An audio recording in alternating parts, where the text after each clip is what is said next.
On a quiet, tree-lined street in Santa Ana is Isaiah House, the more than 100-year-old home maintained by Leia Smith and her husband Dwight as part of the Catholic Worker Movement, is a place of refuge for the most vulnerable. I mean, the basic thing we try to do is be a place of resource for people, relationship and resource for people. So, insofar as we have the ability to help out, we do. So we have meals that we do here and at the Civic Center of Santa Ana, which has been the place that we've been serving for almost 30 years.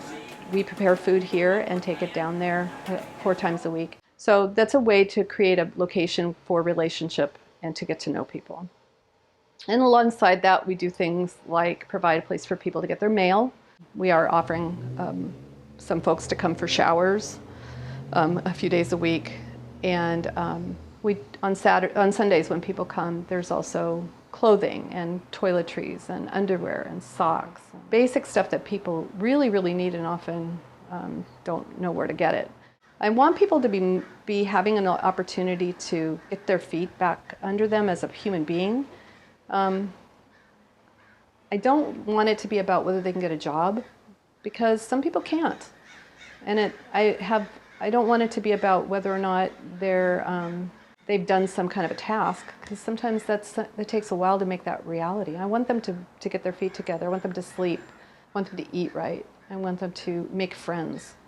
I want them to remember that they're not the only person who's gone through this. But I want to make sure that I'm helping them to become the person God created them to be. And I want them to be the person that they can be, but I don't want it to be defined by what the economy would determine is useful. And I think that's a problem, because so many places have to do that. That's the way that things are structured.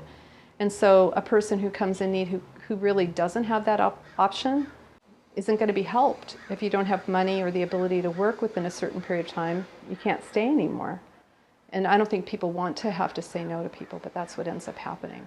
We always need things because people need things. And certainly this house doesn't work without people praying for the house and praying for the people.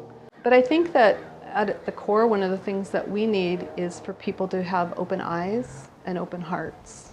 But there's always times to come and help. And there's times where people then can maybe get outside their comfort zone a little bit and meet people as people, first and foremost. Build relationships with people that they otherwise wouldn't know. To me, that's what this house is all about. I mean, there are functional issues. Somebody has to pay for the lights, and so therefore donations are always useful.